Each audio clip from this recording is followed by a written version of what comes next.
All right. Well, hopefully we have a good signal here. I'm not sure if we do or not, but I'm going to go ahead and try to do this. If it doesn't upload very well, I'll re-upload it under another title. Okay. Welcome as you come in. I'm Roy Potter. This is still the 4th of August, 2020.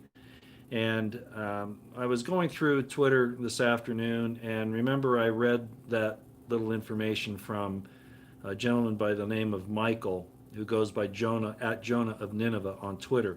He's an attorney, and I read that Twitter thread from him this morning because I thought it was that important. Well, he put up another one, and this one goes a little further in one area, and I thought I'd better do it. Now, I don't want everybody to get upset. These things, you you look at the circumstances, you look at the evidence, and you make your best judgment. Okay, and I'm not going to comment on what he has here, other than to say that. But Roosevelt, well, I'll be Roosevelt. It's good to see you. I can't believe you're actually here. Welcome back. Maybe you've been on and I just didn't see you. Roosevelt, ladies and gentlemen, is we've been working together for quite some time, but then it kind of, yeah, you kind of slipped out. I haven't seen you in a while, Roosevelt. Man, it's good to see you. Yeah, and he's one of my mods, so thank you for being here, Roosevelt. This one I might need your help. Missed you. You'll have to tell me all about what's going on. I know you apparently were having some health problems too there for a while, but I won't say anything more than that. If you know who Edelson James is, Edelson James passed away here about a week ago. I just thought I'd mention that to you if you know who that was. Okay. Anyway, it's good to see you, Roosevelt. I hope you're doing well. Okay, and I'll get through this, ladies and gentlemen. Can't you wait a minute before you start your streams? People complain. Some people say you need to start right away, and others say you got to wait. You're not running the show. I am. Okay, all right, okay. It depends on the service. And like I said, if this doesn't, hello Pam, how you doing? If this doesn't go well, sorry to hear about your problems with YouTube, but that's not surprising. Um, so if this doesn't go up very well, I'll redo it. Okay, I'll just say it that way. All right, so here we go. This is from Michael again, Jonah of Nineveh. I'm just going to read this, and I. Okay, thanks. I wasn't talking to you. It was somebody else who was complaining. Of course, there's always a complaint. Thank you. Now I'm not in my. I'm traveling, as I've told you, so I'm in a situation, and so I'm a little out of my element. But let me see if I can do this. Okay, I want you to listen to this. All right. This is from Michael Jonah of Nineveh on Twitter. The elites can never back down. If people ever gain enough power and info to learn the truth behind 2020, elites know, whoops, see, I told you, elites know they'll be tried and executed. This first bit of nonsense looks more and more like a mutually assured destruction pact. Commit to the hoax, and you're in the club. Now, that part is over. Everyone in power demonstrated their commitment in such a way that they can't back out lest they risk being killed by their own citizens.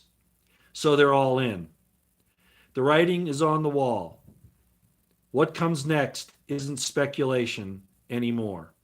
You notice how many governors are in on this, mayors? It's almost like they all went in on it at the same time. You remember I told you there was a meeting of the governors and somewhere in the Midwest about a year ago, and they were briefed on all this and told they better be in on it.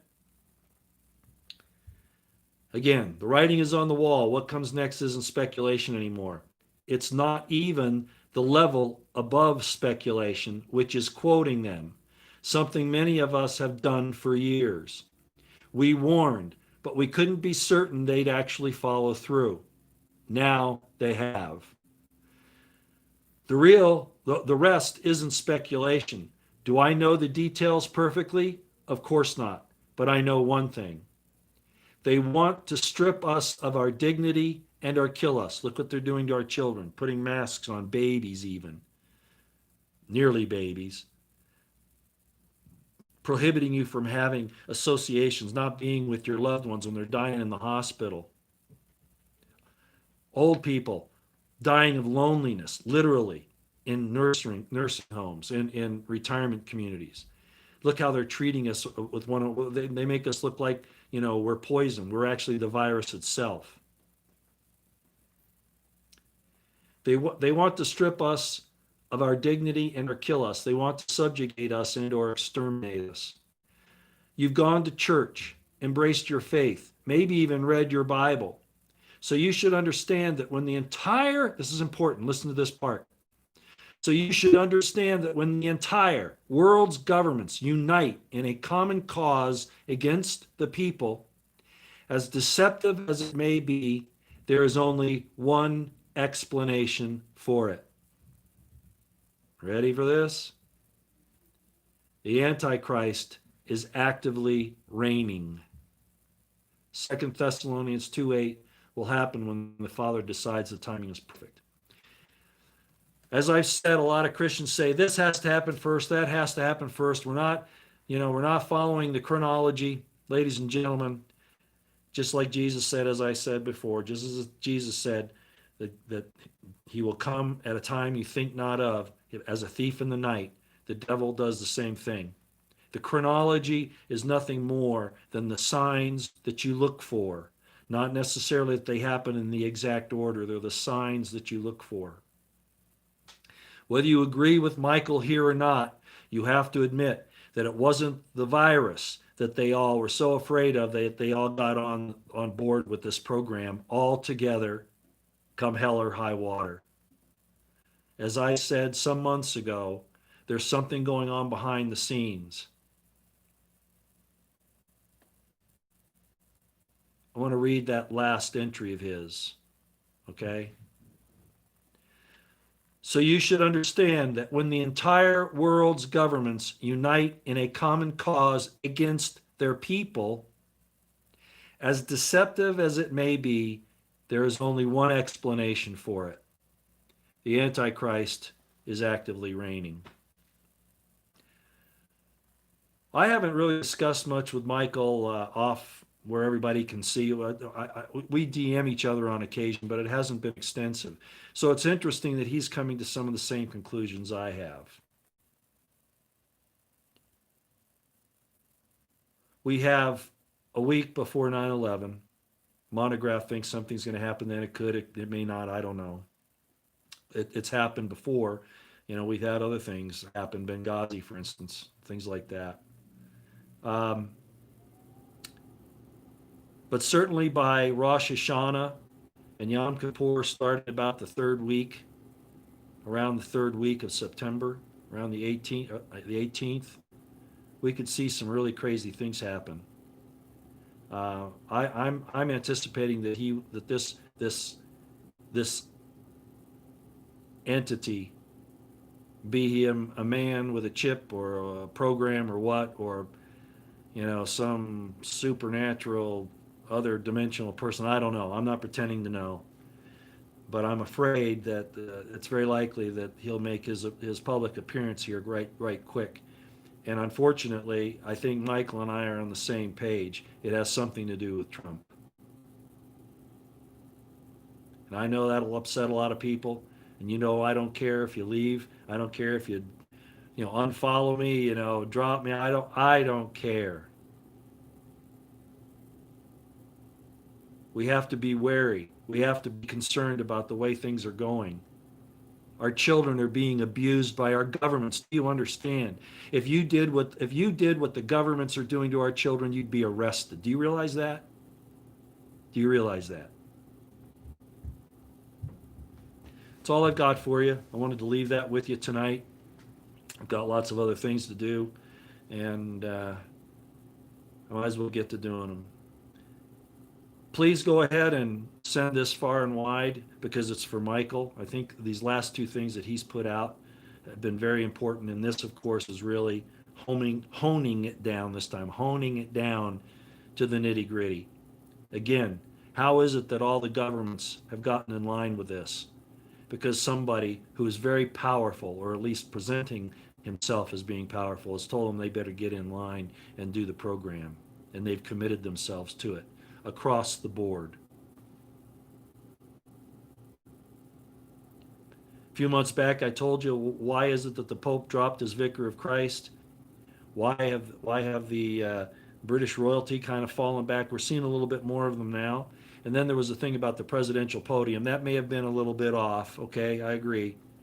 But there are obviously a lot of things that are happening that lend credence to the idea that these people are all taking orders from somebody they're damn afraid of, or just figure that they're going to get a piece of the pie that he's offering them, kind of like what this entity offered Jesus, offered him what was already his, right? It's like I explained this morning. The devil tries to fool you and give you a reward that's already something that you have.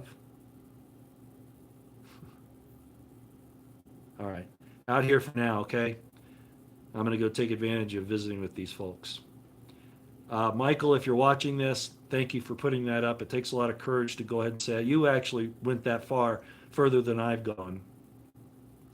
I'm a little more cautious, not because I'm afraid to be, outspoken, but because this is such a serious issue, and I don't want to falsely accuse anyone.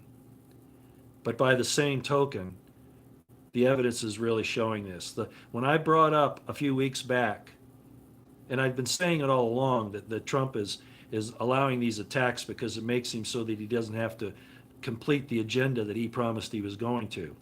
Okay? But then I went a little further, right? A little further. And I said that he was posing as the marred servant of Isaiah 52.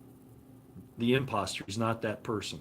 But he's posing, pretending to be that marred servant. And he's welcoming all these attacks because that's what makes him. Go read Isaiah 52. There's a lot of good stuff in Isaiah 52. Promises to the faithful and all that. But it identifies the marred servant. And he's trying to pretend to be that individual. He is not that individual, but he's trying to pretend to be. All right? Okay. I got to go. Out here for now.